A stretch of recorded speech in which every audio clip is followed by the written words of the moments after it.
Pages arrachées à Alexandre Solzhenitsyn. Extrait choisi par Grégoire Lopoukine, lu par Aurélien Recoin. Deuxième partie, La maison de Matriona.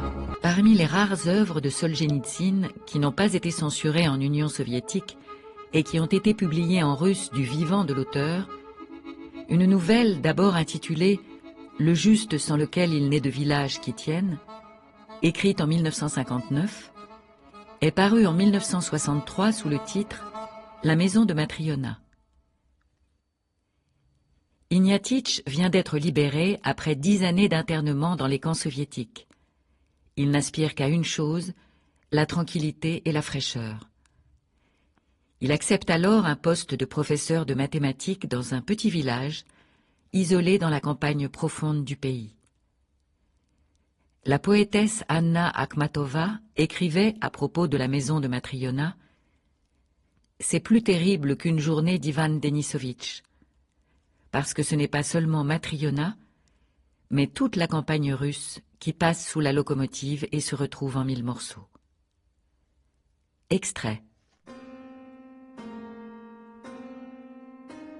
Été 1953. Je revenais d'un désert brûlant et poussiéreux. Je revenais en Russie. On ne m'attendait nulle part. Je m'étais attardé une petite dizaine d'années alors. Ce que je voulais, c'était simplement les régions du centre. Pas de chaleur, juste le feuillage mugissant des forêts. Je voulais m'enfoncer et me perdre dans les entrailles même de la Russie. De ce côté-ci de l'Oural, un an plus tôt, on ne m'aurait embauché que pour porter des charges. On ne m'aurait pas pris sur un chantier, même comme électricien. Or moi, ce qui m'attirait, c'était l'enseignement. Pardon, est-ce que vous n'auriez pas besoin de professeur de mathématiques quelque part, loin du chemin de fer? Ce serait pour m'y établir définitivement. Il finit par y avoir des allées et venues de bureau en bureau, des coups de téléphone, des grincements de plumes, et on tapa dans mon arrêté de nomination « Torfprodukt ».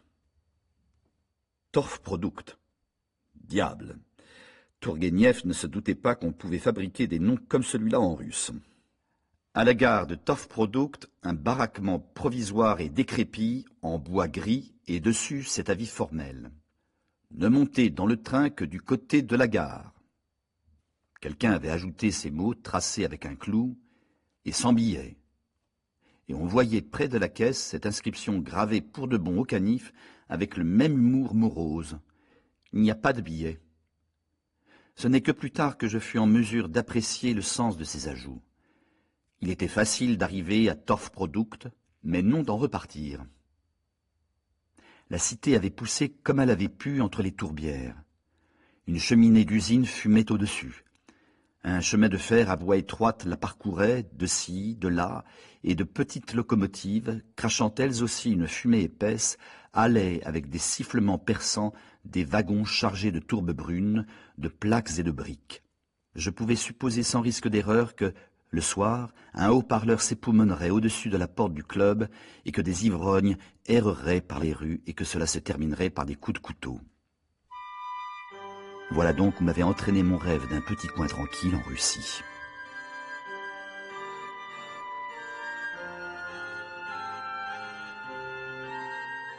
J'arrivais à une petite rivière presque à sec, avec un barrage et un petit pont. Je n'avais pas vu de lieu plus charmant dans tout le village.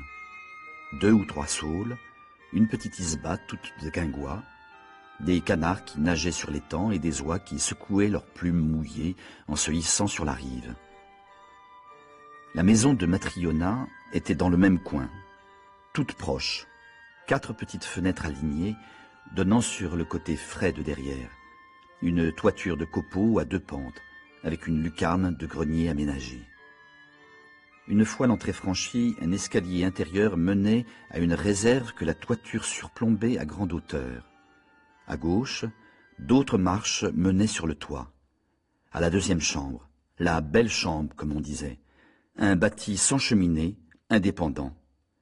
D'autres marches descendaient à la soupente. À droite, c'était l'isba proprement dite, avec le grenier et le sous-sol. On avait construit tout cela il y a longtemps, et solidement, pour une grande famille, mais maintenant il n'y avait pour tout habitant qu'une femme qui allait sur ses 60 ans. Lorsque j'entrai, Je la vis allongée sur le poêle, près de la porte, couverte de ces loques sombres à la nature mal définie, et qui n'ont pas leur pareil dans la vie des travailleurs. Le visage arrondi de la propriétaire me sembla jaune, malsain. À ses yeux troubles, on pouvait voir aussi que la maladie l'avait rudement secouée. Elle ne manifestait guère de joie à l'idée de décrocher un locataire, et se plaignait du mal pernicieux dont la dernière crise s'achevait seulement. Le mal ne lui tombait pas dessus chaque mois, mais une fois venu, ça me tient des 2 et des 3 jours, si bien que je ne saurais ni me lever ni vous servir. Et elle se mit à énumérer d'autres maisons où je serais plus tranquille et mieux installé, et voulut m'envoyer en faire le tour. Mais je voyais bien que c'était mon sort de prendre logis dans cette isba un peu sombre, avec son miroir trouble, où on ne se voyait pas du tout, et ses 2 affiches à 1 rouble, aux couleurs criardes sur la vente des livres et la moisson, qui avaient été fixées au mur pour faire beau. À part Matriona et moi, il y avait encore dans l'isba un chat, des souris et des cafards. Et s'il y avait des souris dans la maison, ce n'est pas parce que le chat bancal était incapable d'en venir à bout. Il bondissait comme l'éclair dans un coin pour les attraper et les emportait entre ses dents. Parfois, le chat mangeait aussi des cafards, mais ça le rendait malade. Dans la cuisine, la nuit, ça grouillait, et si j'y entrais tard le soir pour boire de l'eau, et si j'allumais l'électricité, tout le plancher et le banc, et même le mur, étaient bruns et remuaient de partout. La nuit, tandis que Matriona dormait et que je travaillais à ma table, les froufrous rapides des souris derrière le papier peint étaient couverts par le remue-ménage des cafards derrière la cloison, fondus, ininterrompus comme le murmure lointain de l'océan. Mais je m'y étais fait, il n'y avait rien en lui de méchant, il n'y avait pas en lui de mensonge. Leur bruissement était leur vie. Matriona se levait à 4, 5 heures du matin. Elle allumait l'électricité derrière la cloison de la cuisine, et silencieusement, poliment, en tâchant de ne pas faire de bruit, elle faisait repartir le poêle puis allait traire sa chèvre. Je ne l'entendais pas le matin. Je dormais longtemps, m'éveillais aux jours tardifs d'hiver et m'étirais en sortant la tête sous ma couverture et ma houppelande. Avec en plus ma veste molletonnée des camps sur les pieds et sous moi un sac bourré de paille, il me gardait la chaleur, même les nuits où la froidure s'abattait du nord sur nos fenêtres branlantes. Lorsque j'entendais derrière la cloison son bruit discret, je disais chaque fois en détachant les syllabes « Bonjour, Matriona Vassilievna ». Et en réponse, c'étaient toujours les mêmes paroles bienveillantes qui se faisaient entendre de derrière la cloison. Elles commençaient par une sorte de ronron grave et tendre comme dans les contes de grand-mère. Puis, une pause et « Votre déjeuner, il est tout chaud ». Je mangeais avec soumission tout ce qu'on me présentait, et s'il me tombait sous la dent quelque corps étranger, cheveux, morceaux de tourbe, pattes de cafard, je le mettais de côté sans m'impatienter. Je m'en accommodais parce que la vie m'avait appris à voir le sens de l'existence quotidienne dans autre chose que dans la qualité de la nourriture. J'attachais plus de prix au sourire sur le visage arrondi de Matriona. Et lorsque j'eus enfin gagné de quoi me payer un appareil photo, je m'efforçai, en vain, de le fixer. Lorsqu'elle voyait l'œil froid de l'objectif braqué sur elle, Matriona prenait une expression ou tendue, ou sévère et hautaine. Une seule fois, je parvins à la prendre souriant à ses pensées, tandis qu'elle regardait dans la rue par la fenêtre. Cet automne-là, Matriona eut des ennuis. Les voisines se mirent en tête de réclamer pour elle une pension de retraite. Elle était malade, mais elle n'était pas considérée comme invalide. Elle avait travaillé un quart de siècle au kolkhoz, mais comme ça n'était pas l'usine, elle n'avait pas le droit de demander une retraite pour elle-même, mais seulement pour son mari. Mais voilà 12 ans qu'elle l'avait perdu son mari, au début de la guerre, et c'était toute une affaire d'obtenir des certificats. On me persécute, et j'ai bien du souci. Mais son front ne restait pas longtemps assombri. Je l'avais remarqué, elle avait un moyen sûr de retrouver sa belle humeur, le travail. Elle empoignait sa pelle et allait biner la pomme de terre. Ou bien, avec une corbeille d'écorce, elle partait cueillir des baies au fond des bois. Ne plus faire la courbette dans les bureaux de l'administration, mais devant les buissons de la forêt. Le dos brisé par son panier, Matryona s'en revenait à la maison rassérénée, contente de toutes choses, ayant retrouvé son bon sourire. Et quand on manquait de bras, quand les paysannes refusaient obstinément d'effectuer leurs tâches, la femme du président allait trouver Matryona. C'était une femme de la ville, décidée, à l'allure presque militaire, avec son manteau court de drap gris et son regard autoritaire. Elle entrait dans l'isba sans bonjour ni bonsoir, toisait sévèrement Matryona et lui disait, en détachant chaque syllabe, « Bon, camarade, il va falloir aider le kolkhoze, il va falloir épandre le fumier demain. » Et au matin, elle partait avec sa fourche. Mais ce n'était pas seulement le kolkhoze, n'importe quel parent éloigné, ou même une voisine, venait trouver Matryona. « Viens m'aider demain, Matryona, on va finir les pommes de terre, et n'oublie pas ta fourche. » Pas un seul jardin ne se faisait sans Matryona. Malgré tout, au début de cet hiver-là, la vie de Matryona s'était arrangée comme jamais. On finit par lui verser sa pension, et elle recevait encore 100 roubles de l'école et de moi. On commençait déjà à la jalouser dans le voisinage. Et dites donc, maintenant Matryona n'a pas intérêt à mourir. Elle ne sait plus où fourrer son argent, cette vieille. Matryona se commanda de nouvelles bottes de feutre.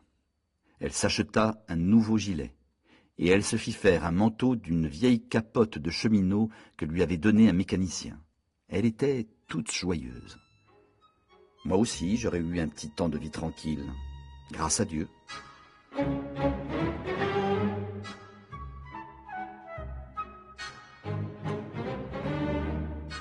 Matryona s'était habituée à moi et moi à elle, et nous vivions en bonne intelligence. Elle ne m'importunait pas de questions. La curiosité féminine lui était à ce point étrangère, où elle était si délicate qu'elle ne me demanda pas une fois si j'avais été marié, alors que toutes les femmes du village la harcelaient pour qu'elle me tire les vers du nez. Et lorsque bien plus tard je lui racontai que j'avais été longtemps en prison, elle ne fit que opiner de la tête en silence, comme si elle s'en doutait depuis longtemps. Et moi aussi je voyais la Matryona d'à présent, une pauvre vieille seule au monde, et ne touchait pas non plus à la plaie de son passé. Et d'ailleurs, je ne soupçonnais même pas qu'il pût y avoir quelque chose à y chercher.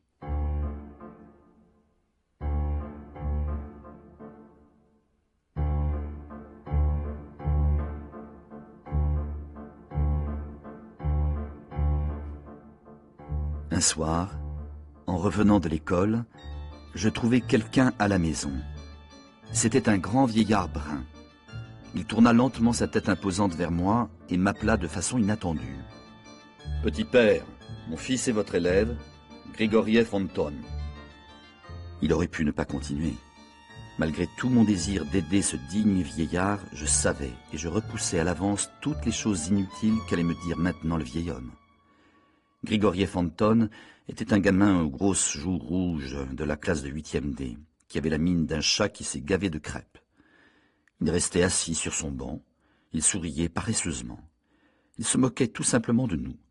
Il était en 8e année et pourtant il ne connaissait pas les fractions et ne distinguait pas entre eux les triangles. Et comment dire maintenant à ce vieillard à demi aveugle que d'année en année l'école l'avait trompé, et que je ne pouvais continuer à le faire, sans quoi je ficherais en l'air toute ma classe et compromettrais tout le travail que j'avais fait et ma dignité de professeur. Il m'assura « Je le bats déjà tous les jours. Comment faire pour le tenir davantage ?» Au cours de la conversation, Matryona était intervenue plusieurs fois en faveur du gamin. Et bien après que le vieillard Fadei Mirionovitch m'eut quitté en promettant de revenir pour voir où les choses en seraient, Matryona dit soudain de son coin sombre « Autrefois, j'ai bien failli l'épouser, Fadei. » Je me rejetai sur le dossier de ma chaise et pour la première fois je vis Matryona d'une toute autre manière. C'est lui d'abord qui m'avait fait la cour. Lui, c'était l'aîné. J'avais 19 ans et Fadei 23. C'est dans cette maison qu'ils habitaient alors. C'était leur maison. Puis on a pris Fadei à la guerre. Elle laissa tomber ses mots et surgit devant moi le juillet bleu ciel, blanc et jaune de l'année 14. Un ciel encore pacifique, des nuages qui y flottent et les gens grouillant dans les blés mûrs.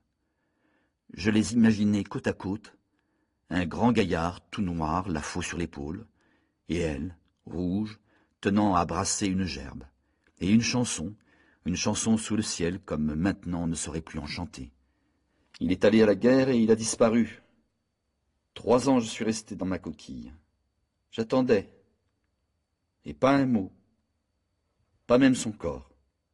Noué d'un vieux foulard passé de vieille femme, le visage rond de Matryona m'apparaissait dans la douce lumière indirecte de la lampe, comme débarrassé de rides, de son enveloppe quotidienne négligée, un visage apeuré de jeune fille placée devant un choix terrible.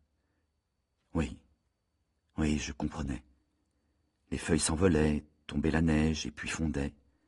De nouveau les labours, de nouveau l'on semait, de nouveau la moisson, et encore une fois s'envolaient les feuilles et tombait la neige, et ce fut une révolution, et une autre révolution, et le monde entier fut retourné. Leur mère mourut, et Éphim, le jeune frère de Faddeï, me fit la cour.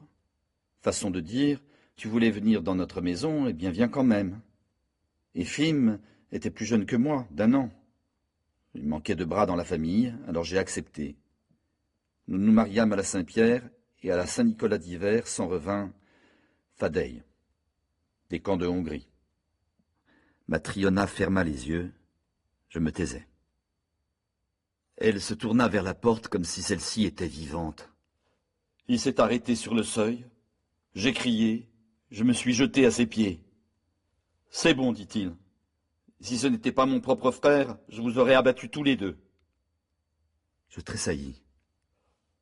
Le pauvre, il y avait tant de filles à marier au village, mais il ne s'est pas marié tout de suite. Il a dit, je vais en chercher une avec ton petit nom, une autre Matryona. Il a bien fini par en ramener une de Matryona, d'un autre village.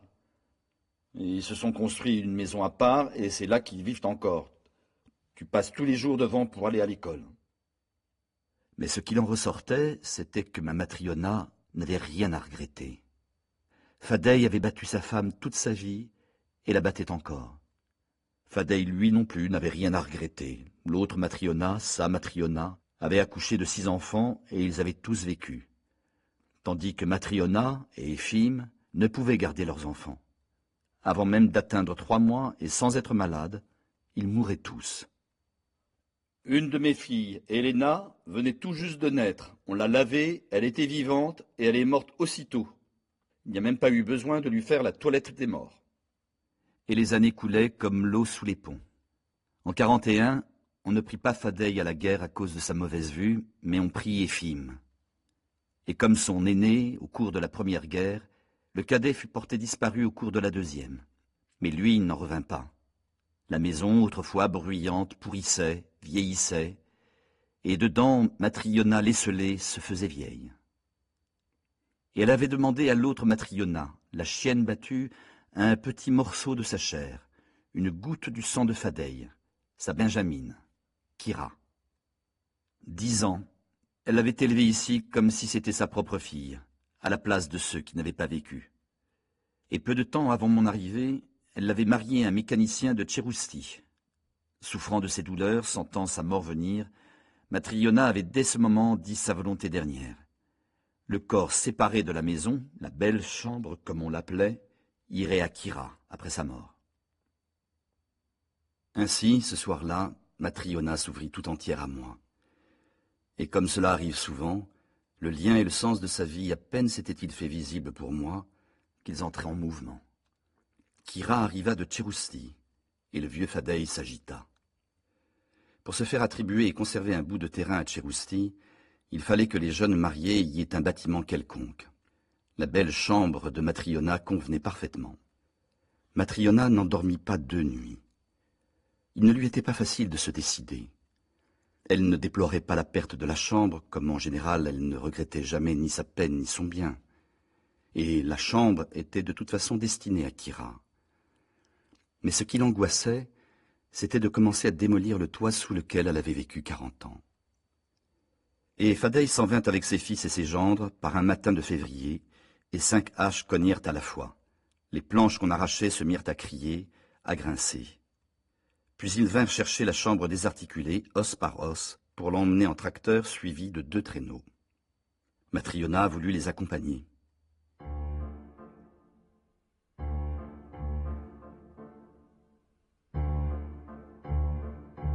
Le soir, Matryona ne revint pas. Passa 1 heure, une autre, une troisième. Je m'endormis, puis m'éveillai. Il était minuit passé, et Matryona n'était toujours pas revenue. Tout à coup, le portillon grinça. Je sortis en vitesse. « Matryona, c'est vous ?» La porte de la maison s'ouvrit. C'était son amie Masha qui, chancelante, se tordait les mains. Je la fis asseoir et elle me raconta, entremêlant son récit de larmes. Au passage à niveau, il y a une montée, ça grimpe dur et pas de barrière. Le câble a bloqué et le deuxième traîneau est resté coincé. Il a fallu que Matryona vienne se fourrer là. Qu'est-ce qu'elle pouvait être utile aux hommes? Pourquoi a-t-il fallu qu'elle aille à ce maudit passage à niveau? Le train est arrivé, le mécanicien ne voyait rien avec la poussière. Il a fondu dessus et il a écrabouillé les trois qui étaient entre le tracteur et le traîneau. À l'aube, les femmes ramenèrent du passage à niveau sur une luge recouverte d'une toile de sac sale tout ce qu'il restait de Matryona. On rejeta la toile pour lui faire sa dernière toilette. C'était une bouillie. Plus de jambes ni de bras gauche. Une des femmes dit « Le Seigneur lui a laissé sa main droite, elle pourra prier le bon Dieu là-haut. »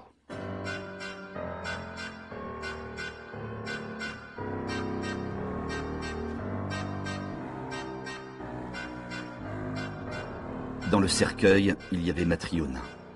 Son corps absent, mutilé, était couvert d'un drap propre et sa tête nouée d'un foulard blanc. Son visage était intact, paisible, plus vif que mort. Et c'est alors seulement que surgit à mes yeux l'image de Matryona, que je n'avais pas comprise même en vivant à ses côtés. Il y avait un cochon dans chaque maison du village, mais elle n'en avait pas.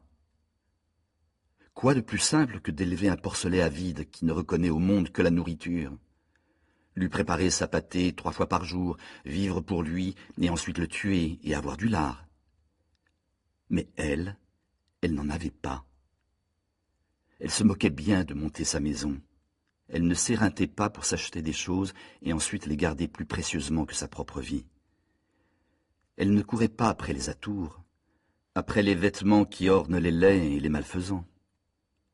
Incomprise, abandonnée, même par son mari, ayant enterré 6 enfants mais non son naturel sociable, étrangère pour ses sœurs, ses belles sœurs, ridicule, travaillant stupidement, gratis pour les autres, elle n'avait rien accumulé pour le jour de sa mort. Une chèvre blanc sale, un chat bancal, des ficus. Et nous tous qui vivions à ses côtés n'avions pas compris quel était ce juste dont parle le proverbe, et sans lequel il n'est de village qui tienne. Ni ville, ni terre entière.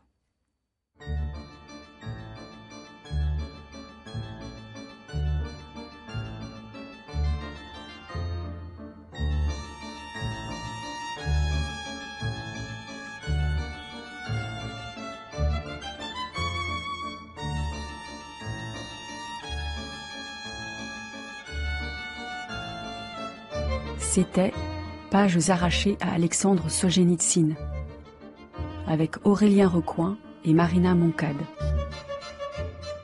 Deuxième partie, extrait choisi dans La maison de Matryona. Conseillère littéraire Emmanuelle Chevrière. Équipe de réalisation Benjamin Vignal, Maïwen Lejehan, Claire Chénaud, Jean-Mathieu Zande. La maison de Matryona est parue aux éditions Julliard, traduit par Léon et André Robel.